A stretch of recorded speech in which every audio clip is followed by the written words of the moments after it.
stores. Much of it is very secretive, but it takes real digging to understand its influence and its effect. Just to give you an example, everyone's talking now about the Supreme Court justices attending these Koch meetings, but the Koch brothers also fund a foundation called FREE, which basically pays for junkets for federal judges to go out and give, quasi-lectures, but then they get a fat check. They talk about denying climate change and all these other things. They fund about 20 organizations to give scholarships and professorships at state universities and other universities. They fund, of course, many think tanks in Washington, D.C. But the other point that I want to make before I kind of filibuster this call is that we have to dig deep to understand the campaign finance landscape in the midterm elections and to see the true effects of the Koch brothers and this new Citizens United world. Now I want to give the example of Congresswoman Betsy Markey. She lost her seat last year, and if you look at the FEC donations, pardon me, the Koch PAC only gave $5,000 to her opponent, Republican Cory Gardner. Now, if you look at any traditional media article, they'll say, okay, Cory Gardner only accepted $5,000. But if you dig deeper, you'll see that Americans for Prosperity ran $330,000 worth of attack ads against Betsy Markey. They also paid for 40,000 pieces of literature against Betsy Markey and distributed throughout Colorado. Since the beginning of 2009, they've funded over a dozen different stops with various bus tours that host Tea Party rallies in and around her district, including Patients United, November is Coming, Spending Revolt.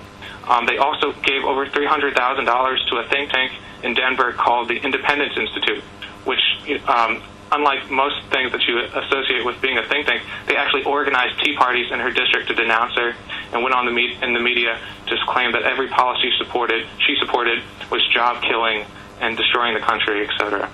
And also, Americans for Prosperity, funded by the Koch brothers, has a staff in Colorado that were funding rallies and attacks against Betsy Markey. So when you read the mainstream articles that say that Koch only gave $5,000 to Cory Gardner, in fact, it's close to $1 million. But you have to look at the full spectrum of their influence.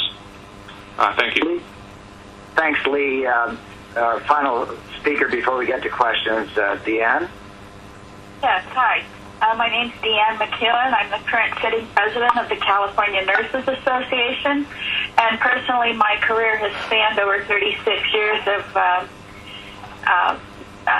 an intensive care unit nurse with extensive experience treating infant, pediatric, and adult pulmonary diseases such as asthma, bronchitis, and the sequelae of these diseases, which include respiratory insufficiency, acute pulmonary failure, and death.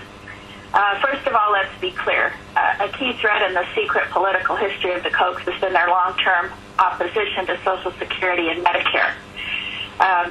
There's been a lot of attention paid here today to the political machinations which the Koch brothers used to build themselves and their political and corporate empire.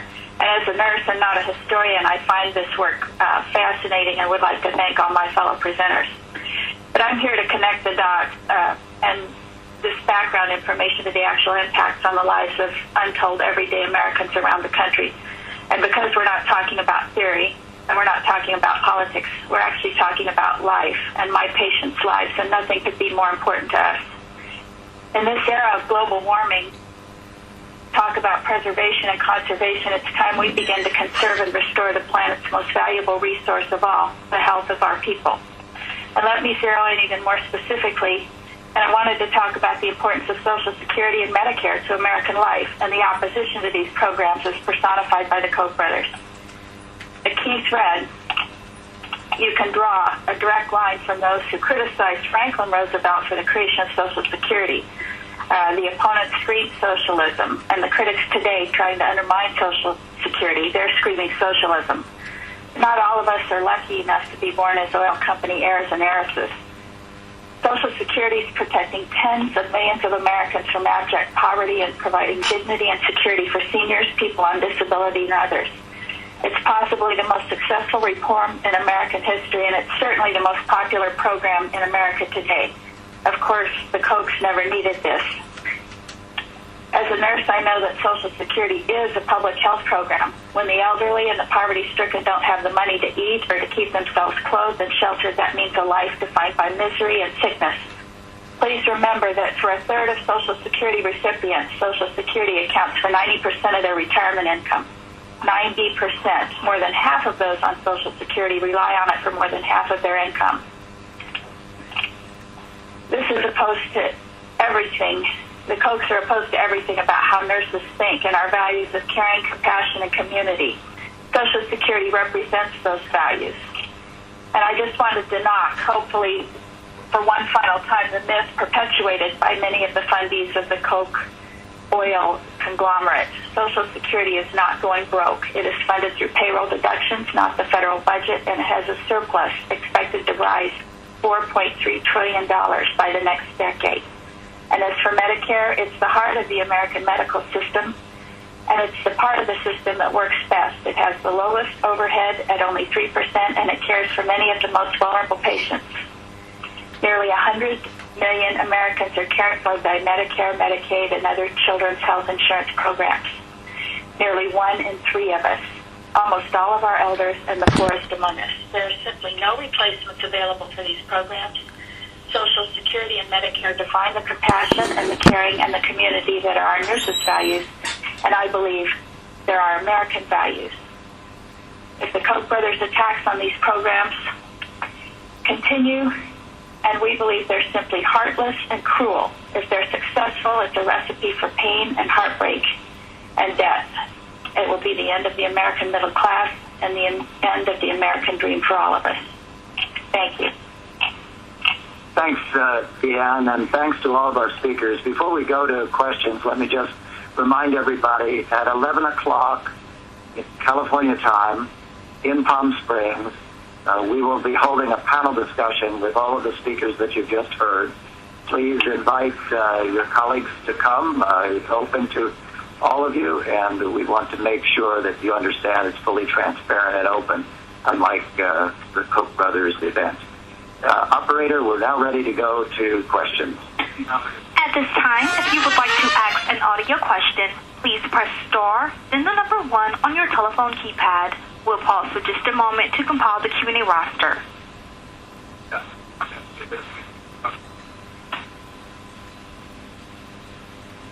Your first question comes from the line of Ken Vogel. Hey guys, thanks for holding this call here.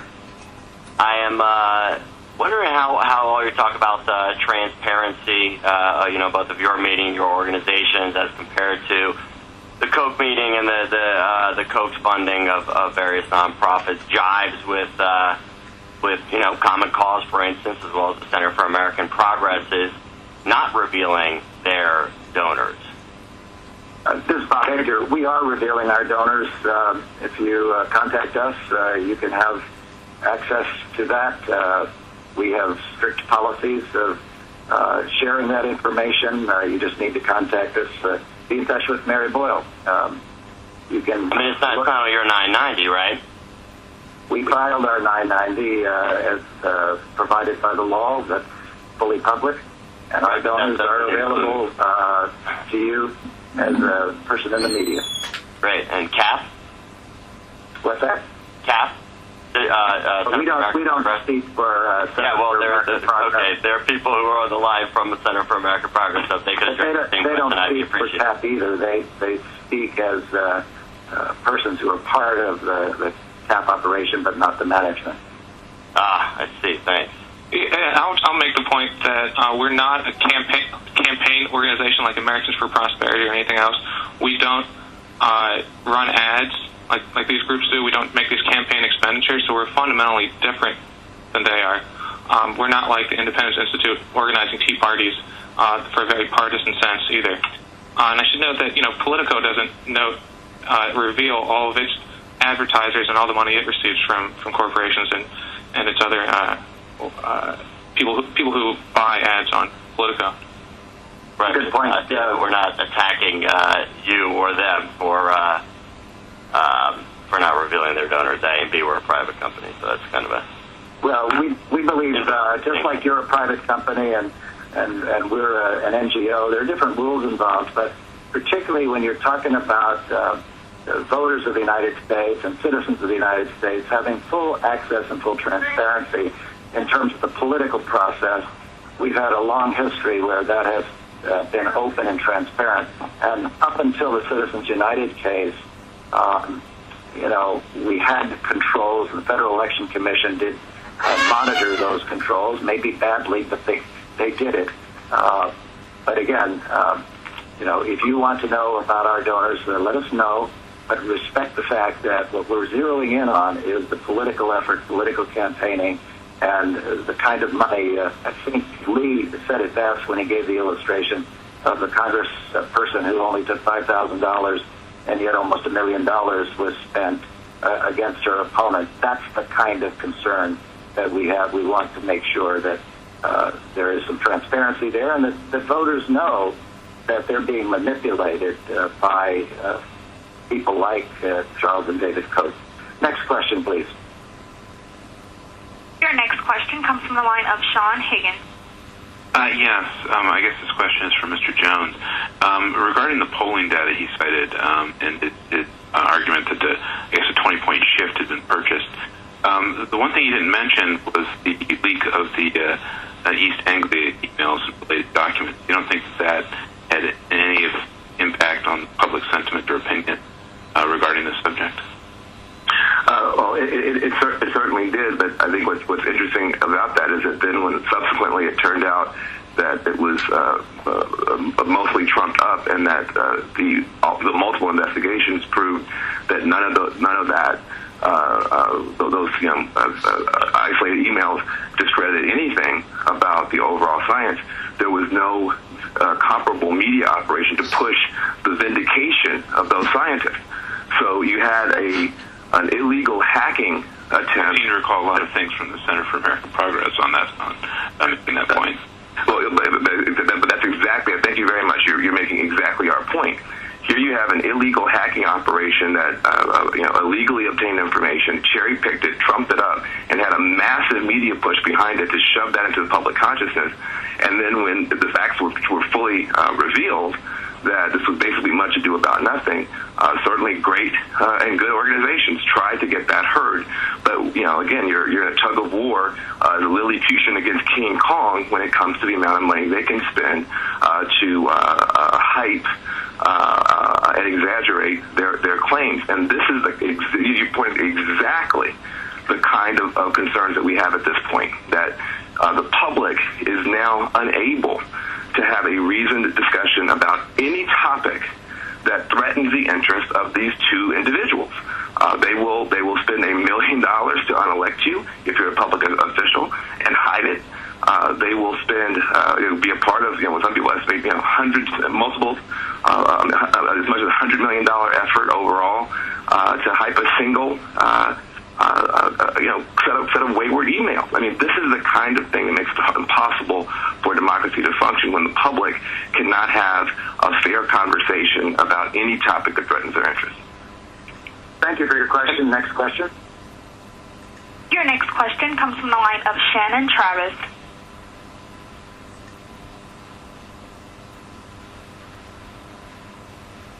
Shannon's question has been withdrawn. Your next question is from the line of Ken Dole. Hi, it's Ken Doyle. So I'm trying to understand exactly what